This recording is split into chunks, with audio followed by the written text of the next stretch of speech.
Hi guys, good evening to all of you. आज हम लोग पॉलिटिक्स के एक मोस्ट इम्पॉर्टेंट टॉपिक पर डिस्कस करने वाले हैं। यह टॉपिक बहुत ही चर्चित है, बहुत ही फेमस है। इस टॉपिक पर क्लियरिटी पाना न सिर्फ स्टूडेंट चाहते हैं, बल्कि इस टॉपिक पर क्लियरिटी पाना प्रत्येक एवरी एडल्ट चाहते हैं। तो वह टॉपिक है लोकल गवर्नमेंट। आज हम लोग इसी टॉपिक पर डिस्कस करने वाले हैं, क्लियरिटी पाने वाले हैं। इसके पहले मैंने एक वीडियो बनाया था, जिस वीडियो में मैंने डेमोक्रेसी फेडरल सिस्टम को समझाया है, सेंट्रल गवर्नमेंट को समझाया है और स्टेट गवर्नमेंट को समझाया है। दैट मीन्स इंडियन गवर्नमेंट का जो स्ट्रक्चर है उसको कंप्लीट मैंने समझाया है। अगर आप उस वीडियो को नहीं देखें तो बहुत बड़ा मिस किए हैं आप उस वीडियो को अवश्य ही देखें। उस वीडियो का लिंक आपको इस वीडियो के डिस्क्रिप्शन बॉक्स में मिल जाएगा, फर्स्ट में ही मिल जाएगा। आप वहाँ से उसे अवश्य देखें। और अगर आप उस वीडियो को देख चुके हैं तो आपके लिए यह वीडियो बहुत ही कारगर सिद्ध होने वाला है, क्योंकि आज इस वीडियो में हम लोकल गवर्नमेंट पर पूरा क्लियरिटी देने वाले हैं। आप बने रहिए हमारे साथ एंड तक। जब आप इस वीडियो को पूरा एंड तक देख चुके होंगे तब आपके पास लोकल गवर्नमेंट सिस्टम का स्ट्रक्चर पर क्लियरिटी पा चुके होंगे। तो आइए हम लोग स्टार्ट करते हैं। लोकल गवर्नमेंट जो काम करती है वह दो तरीके से काम करती है, एक गाँव में काम करती है और एक शहरों में काम करती है। गाँव में जो काम करती है पंचायती राज के नाम से जानी जाती है, शहरों में जो काम करती है म्यूनिसिपालिटीज़ के नाम से जानी जाती है। आज हम लोग जो बात करने वाले हैं पंचायती राज के बारे में बात करने वाले हैं। म्यूनिसिपालिटीज़ के बारे में बाद में बात करेंगे, नेक्स्ट वीडियो में लाऊंगा। इस वीडियो के बाद उसमें से डिटेल में बताऊंगा म्यूनिसिपालिटीज़ को। आज हम लोग इसको छोड़ देंगे, इस पर चर्चा करेंगे। आइए स्टार्ट करते हैं। पंचायती राज दैट मीन्स लोकल गवर्नमेंट जो चुनी जाती है, जो इलेक्ट किए जाते हैं, वह 3 टायर में रहता है, 3 लेवल में रहता है। एक डिस्ट्रिक्ट लेवल में होता है, एक ब्लॉक लेवल में होता है और एक विलेज लेवल में होता है। कहने का अर्थ ये है कि विलेज लेवल में हम लोग एक जिला परिषद चुनते हैं, ब्लॉक में हम लोग पंचायत समिति चुनते हैं, मतलब सरपंच चुनते हैं और मुखिया भी चुनते हैं। और ग्राम लेवल पर, विलेज लेवल पर हम लोग ग्राम पंचायत के सदस्य चुनते हैं, दैट मीन्स वार्ड चुनते हैं। और सबसे नीचे पब्लिक ग्राम सभा, जो हम और आप आते हैं। मैं बता दूं ग्राम सभा क्या है। किसी भी गांव का प्रत्येक वह व्यक्ति जो 18 साल से लेकर के 18 साल के ऊपर है, जो वोट देता है, जो वोट करता है, ये सारे मेंबर्स, सारे पब्लिक ग्राम सभा कह जाते हैं। ग्राम सभा में हम भी हैं, आप भी हैं। जो वोट करता है ग्राम सभा कहलाता है। अब आगे देखेंगे आप कि हम लोग जो ग्राम सभा के मेंबर्स हैं, हम लोग कितने तरह के पंचायती राज में कैंडिडेट को इलेक्ट करते हैं, आइए देखते हैं। सबसे फर्स्ट में हम लोग गाँव में एक वार्ड चुनते हैं, वार्ड को वोट करते हैं। और पंचायत में एक मुखिया को वोट करते हैं और एक सरपंच को वोट करते हैं, एक मुखिया को और एक सरपंच को वोट करते हैं। और उसके ऊपर एक जिला परिषद का चुनाव करते हैं, जिला परिषद। तो यहाँ पर हम लोग सारे एडल्ट्स कितने वोट किए, कितने कैंडिडेट के लिए वोट किए, एक वार्ड सदस्य के लिए हम लोग वोट किए, याद रखिएगा, एक मुखिया के लिए वोट किए और एक सरपंच के लिए वोट किए, जिसको पंचायत समिति भी कहा जाता है।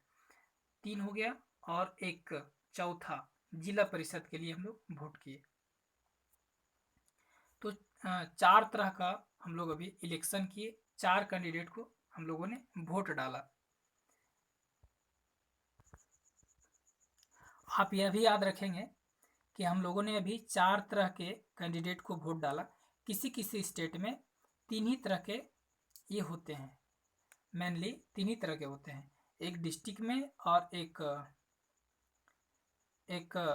ब्लॉक में और एक विलेज में। कहने का अर्थ ये कि ये जो मुखिया और सरपंच वाला सिस्टम है एक ही रहता है, सरपंच सिर्फ ही रहता है, मुखिया का सारा पावर सरपंच को दे दिया जाता है। यहाँ पर आप एक बात और समझेंगे, ये जो हम लोगों ने अभी एक वार्ड चुना, एक मुखिया चुना, एक सरपंच चुना और एक जिला परिषद चुना, तो जो जिला परिषद हम लोग चुनेंगे, एक डिस्ट्रिक्ट में ढेर सारे जिला परिषद होंगे, उनमें से कोई एक जिला परिषद को चेयरमैन बना दिया जाता है और वो जाकर के डिस्ट्रिक्ट लेवल में बैठता है। इसीलिए जिला परिषद को डिस्ट्रिक्ट लेवल कहा जाता है। और ये जो हम लोग मुखिया चुने और ये जो सरपंच चुने, तो मुखिया तो नहीं लेकिन सरपंच जो चुने, तो किसी भी प्रखंड में, किसी भी ब्लॉक में ढेर सारे सरपंच होते हैं, क्योंकि सरपंच पंचायत में एक होता है या दो भी हो सकता है।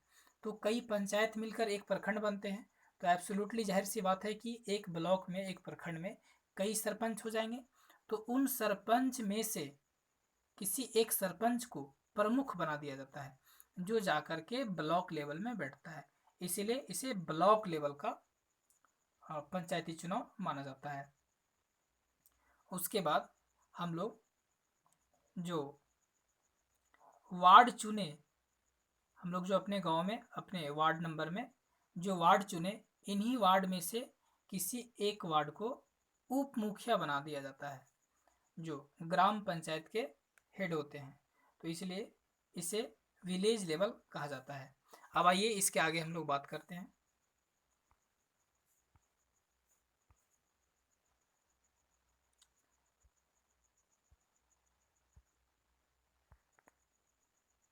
फर्स्ट ऑफ ऑल अभी हम लोग जानेंगे कि पंचायती राज आखिर कब स्टार्ट हुए, किस प्रकार ये एग्जिस्ट में आए, इन सारी चीज़ों के बारे में थोड़ा सा हम लोग बात करेंगे।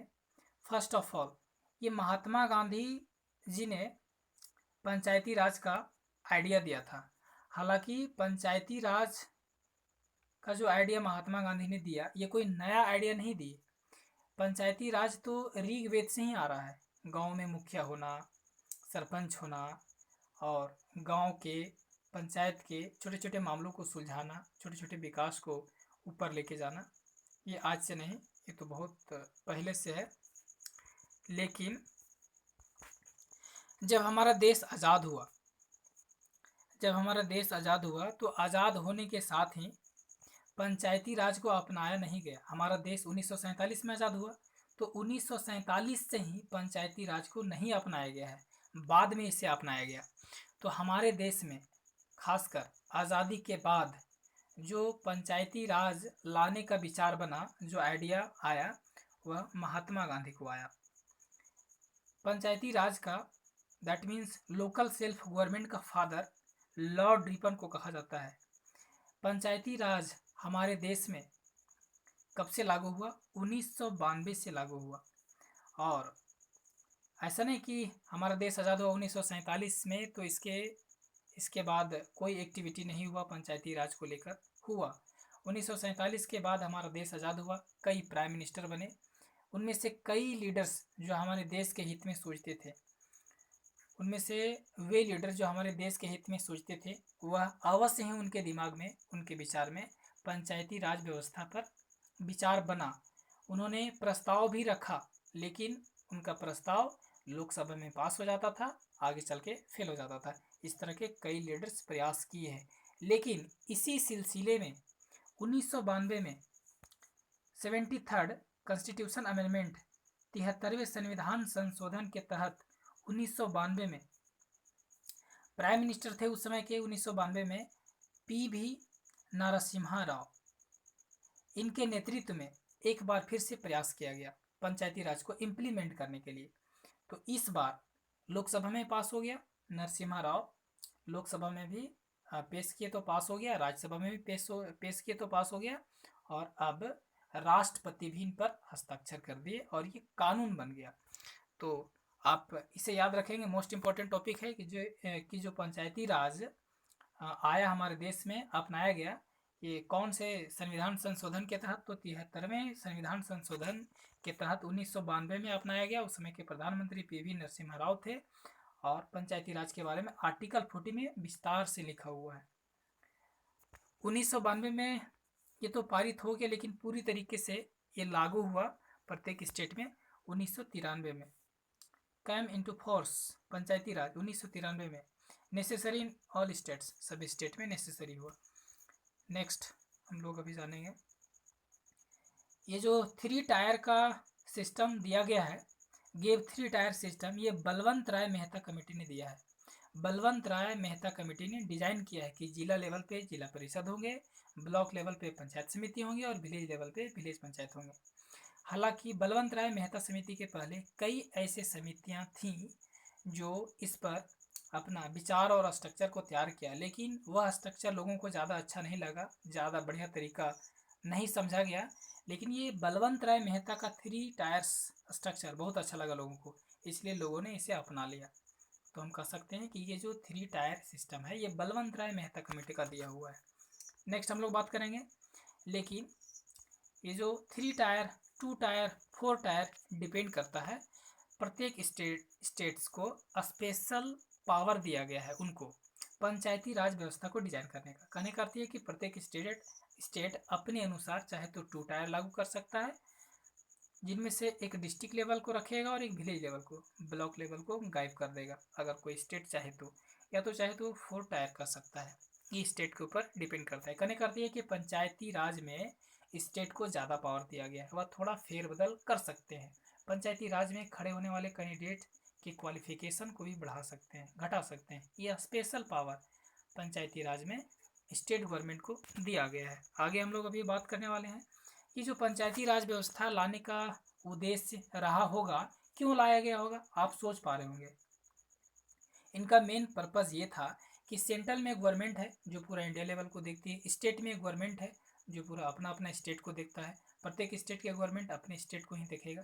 लेकिन क्या लगता है आपको, स्टेट की गवर्नमेंट गांव गांव तक, कस्बे कस्बे तक पहुंच पाएंगे? असंभव, इम्पॉसिबल।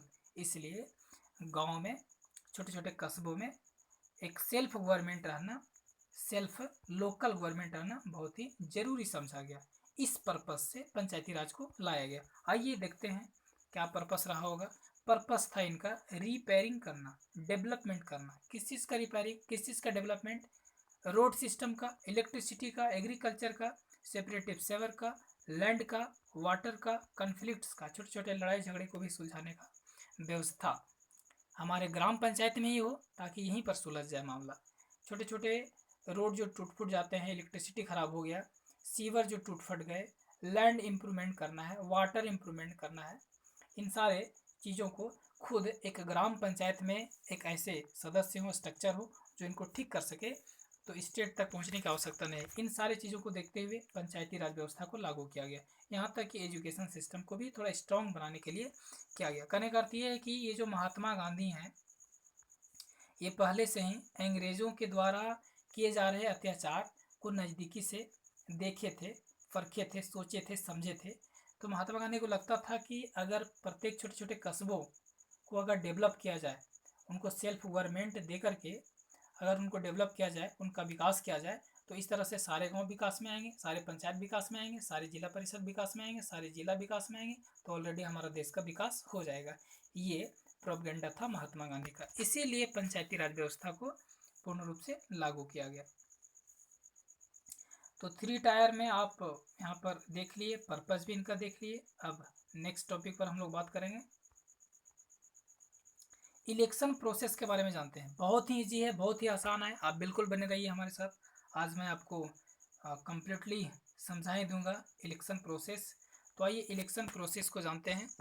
इलेक्शन प्रोसेस मैंने आपको बताया कि एक गांव में वार्ड चुने जाते हैं, वार्ड परिषद, उसके आगे पंचायत में एक मुखिया चुने जाते हैं और एक सरपंच चुने जाते हैं, उसके आगे एक जिला परिषद चुने जाते हैं। वार्ड 1 मुखिया 2, सरपंच जिसको हम लोग पंचायत समिति भी बोलते हैं 3 हो गया, एक जिला परिषद 4। 4 तरह के चुनाव ये होते हैं और ये एडल्ट्स के द्वारा चुने जाते हैं, ये ग्राम सभा के द्वारा चुने जाते हैं। आप याद रखेंगे ये 4 तरह का चुनाव हमारे झारखंड और बिहार में होता है। किसी किसी स्टेट में ये कम कर दिए जाते हैं, मुखिया को हटा दिए जाते हैं, सिर्फ सरपंच रहते हैं। कहने का अर्थ ये कि मुखिया का सारा पावर सरपंच को दे दिया जाता है, कहीं कहीं और भी कम कर दिया जाता है, लेकिन मैं स्पेशली झारखंड और बिहार की मैं बातें आपको बता रहा हूँ। तो आइए इसके आगे जानते हैं। आइए हम लोग इस लोकल गवर्नमेंट को, पंचायती राज को समझने के लिए किसी एक डिस्ट्रिक्ट को लेते हैं। मैं इसको सुलभ बनाने के लिए, आसान बनाने के लिए, आपको समझाने के लिए एक डिस्ट्रिक्ट को लेता हूँ, चतरा डिस्ट्रिक्ट को लेता हूँ, जहाँ से मैं बिलोंग करता हूँ। आइए चतरा डिस्ट्रिक्ट को लेते हैं।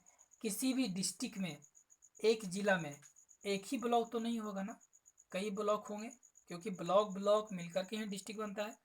तो चतरा जिला में 12 ब्लॉक हैं। चतरा जिला में 12 ब्लॉक हैं। तो जिला परिषद की संख्या कितनी होगी?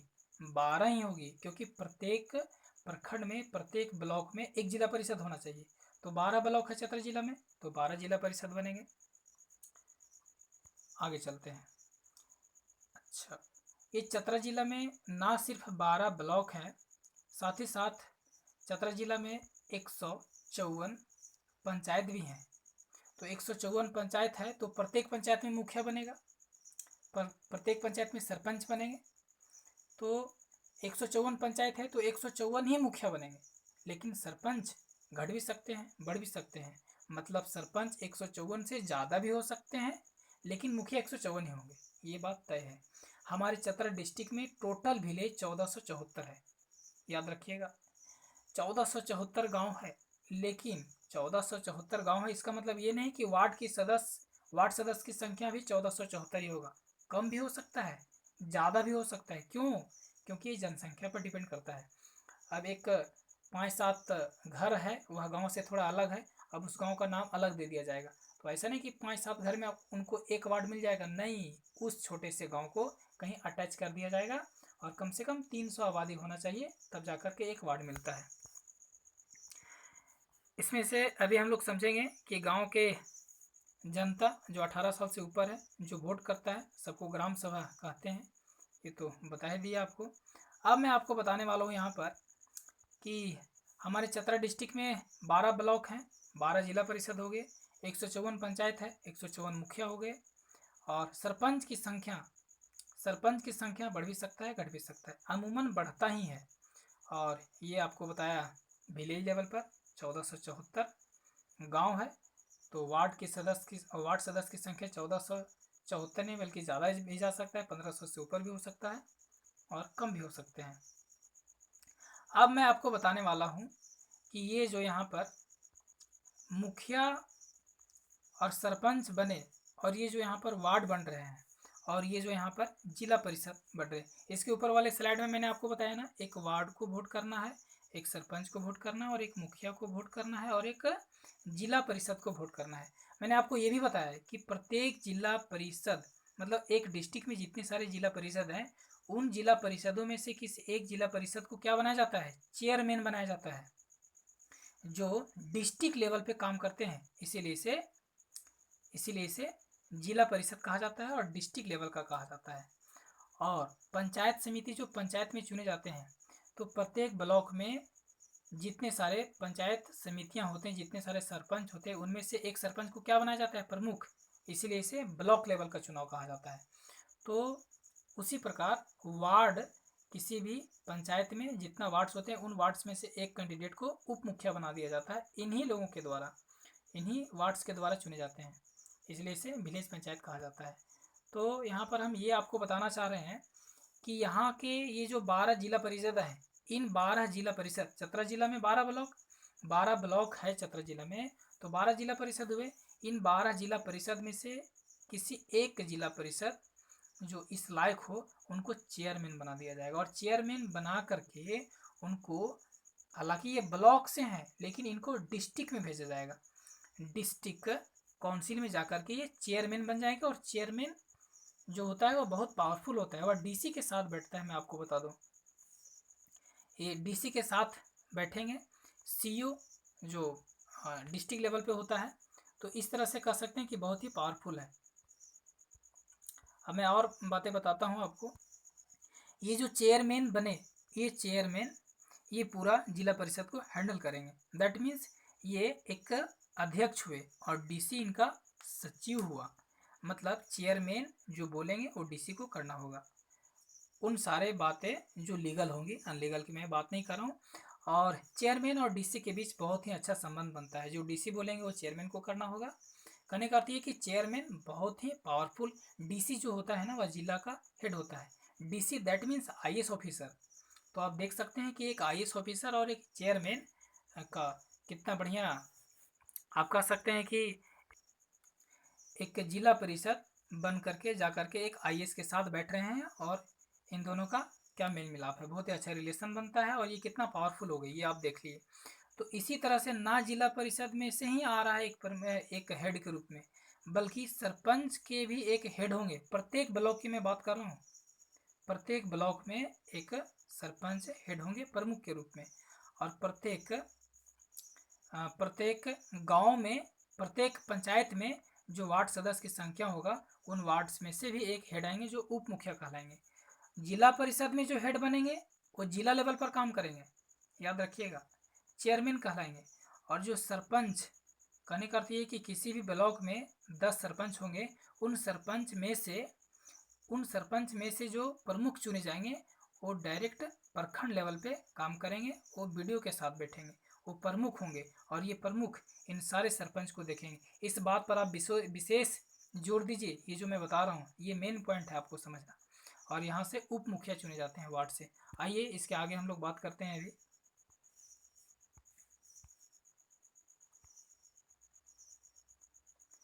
अभी हम लोग इसमें देखेंगे। अब मैं आपको बता दिया कि जिला परिषद 12 हैं और 12 जिला परिषद में से एक चेयरमैन बन जाएंगे जो डीसी के साथ बैठेंगे और डिस्ट्रिक्ट में हेड होंगे। अब हम लोग बात करते हैं ब्लॉक लेवल पर बात करते हैं। तो कोई भी ब्लॉक बनता है ना, तो उनमें से अमूमन कम से कम 7, 8, 9, 10 पंचायत मिलकर ही एक ब्लॉक बनता है। तो हमारा ब्लॉक कान्हाचट्टी है और ये कान्हाचट्टी ब्लॉक जो है 15 पंचायत मिला करके बनाए गए हैं। तो 15 पंचायत है, दैट मीन्स सॉरी 10 पंचायत है, दैट मीन्स 10 पंचायत हैं, दैट मीन्स 10 मुखिया होंगे। लेकिन सरपंच की संख्या घट भी सकता है, बढ़ भी सकता है, मैंने आपको बताया था। हमारे कान्हाचट्टी प्रखंड में टोटल जो पंचायत समिति हैं, टोटल जो सरपंच हैं वह 13 हैं, और इन 13 में से किसी एक को जो अच्छा क्वालिफाइड होगा उनको क्या बनाया जाएगा, मैंने आपको इसके पहले वाले स्लाइड में भी बताया था। ये बहुत इंपॉर्टेंट है, आप यहीं पर ध्यान दें। इनको प्रमुख बनाया जाएगा, ये प्रमुख बनेंगे और ये जाकर के ब्लॉक लेवल पर हेड होंगे, ब्लॉक लेवल पर हेड होंगे। और ये किन के साथ बैठेंगे, बीडीओ के साथ बैठेंगे। ये प्रमुख ये सारे 13 के 13 पंचायत समिति को हैंडल करेंगे। ये बीडीओ के साथ बैठेंगे, ब्लॉक ऑफिस में जाकर के ये बैठेंगे प्रमुख, हिला देंगे पूरा ब्लॉक को, ये आप समझ लीजिए। बीडीओ इनका सचिव होगा, ये अध्यक्ष होंगे, जो प्रमुख होंगे वह अध्यक्ष और इनका सचिव बीडीओ होंगे। ब्लॉक डेवलपमेंट ऑफिसर के साथ बैठेंगे। ये जो ब्लॉक डेवलपमेंट ऑफिसर ये सरकारी ऑफिसर है, इनका जितना पावर है उतना ही पावर प्रमुख का है, जहाँ तक कि ज़्यादा ही है। आप देख सकते हैं जो प्रमुख बोलेंगे वही करना होगा वीडियो को, और जो वीडियो बोलेंगे वो प्रमुख को भी मानना होगा। मतलब वीडियो और प्रमुख दोनों मिल करके एक ब्लॉक को डेवलप करेंगे आप। और ये प्रमुख जो भी काम काज आएगा ये बांट देगा पंचायत समितियों में, जबकि मुखिया यहाँ पर जो चुने जा रहे हैं इनका कोई अध्यक्ष वगैरह नहीं है। किसी किसी कहीं कहीं पर क्या होता है कि मुखिया लोगों का भी एक ब्लॉक लेवल पर सेक्रेटरी चुन दिया जाता है, अध्यक्ष और उपाध्यक्ष चुन दिया जाता है, लेकिन वो उतना इम्पोर्टेंट नहीं है, इसलिए मैं आपको नहीं बता रहा हूँ। अब मैं आपको आगे बताता हूँ। इस बात का भी आप विशेष ख्याल रखेंगे, याद रखेंगे, पंचायत समिति दैट मीन्स सरपंच ही होता है, पंचायत समिति सरपंच को ही कहते हैं। अब नेक्स्ट बात करते हैं हम लोग। अब यहाँ पर हम लोग ब्लॉक लेवल पर बात कर लिए, जिला लेवल पर जिला परिषद का चुनाव किया और एक जाकर के जिला डिस्ट्रिक्ट काउंसिल में बैठा दिया, किसको, चेयरमैन को। उसी प्रकार हम लोग किसी एक ब्लॉक, कान्हाचट्टी ब्लॉक में 10 पंचायत कान्हाचट्टी ब्लॉक में था, जिनमें से 10 मुखिया बनाया और 13 सरपंच बनाया, और उन 13 सरपंच में से एक को हेड बनाया, प्रमुख बनाया, और वो कहाँ पर बैठाया, वो बैठाया ब्लॉक में, वीडियो के साथ बैठेंगे और पूरा उस ब्लॉक का डेवलपमेंट करेंगे। अब हम लोग बात करेंगे पंचायत में। तो आइए बगचुमा पंचायत देखते हैं, किसी एक पंचायत को लेना है, हम बगचुमा पंचायत ले लेते हैं।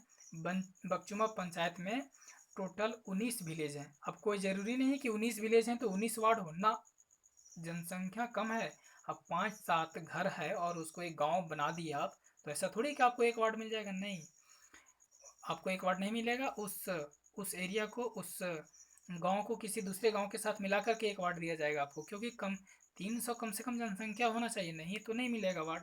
तो 19 गांव हालांकि है, लेकिन छोटे छोटे कुछ गांव हैं 5-7 घर के, तो इसलिए 13 ही वार्ड हैं, बगचुमा पंचायत में 13 ही वार्ड है। और 2 पंचायत समिति बना दिया गया है। मुखिया एक ही है लेकिन सरपंच 2 बन गए क्योंकि जनसंख्या ज़्यादा है। किसी किसी पंचायत में 2 मुखिया बन जाते हैं जनसंख्या ज़्यादा होने की वजह से। अब क्या होगा, ये जो 13 वार्ड बने ना, ये जो 13 वार्ड परिषद बने यहाँ पर, इन्हीं में से कोई एक उप मुखिया बन जाएंगे। मुखिया तो ऑलरेडी हम लोगों ने चुन रखा है, पंचायत लेवल पे मुखिया चुन रखा है, लेकिन उप मुखिया कहाँ से आएगा, तो ये वार्ड्स में से ही चुन करके उप मुखिया आएंगे। अब ये मुखिया और उप मुखिया मिल करके पंचायत का डेवलपमेंट करेंगे। और ये दोनों का जो सचिव होगा वो कौन होगा, VDO, that means village development officer होगा, जिसको हम लोग जन सेवक भी कहते हैं। आप हालांकि ये जन सेवक अभी इनकी नियुक्ति बंद कर दी गई है शायद कुछ दिनों के लिए, और पता भी नहीं चलता है ये कब कब आता है। लेकिन क्या है कि मैं आपको बता दूं, जन सेवक में 2-3 पंचायत इनको सौंप दिया जाता है। एक जन सेवक को 2-3 पंचायत सौंप दिया जाता है। और ये पंचायत ज़्यादातर गांव में आते नहीं हैं, बहुत कम आते हैं, इसलिए हम लोग कम परिचित हैं, क्योंकि ये सरकारी ऑफिसर है, इनके पास से हम लोगों को जाना पड़ता है और ये ले दे के कुछ काम करते हैं अपना।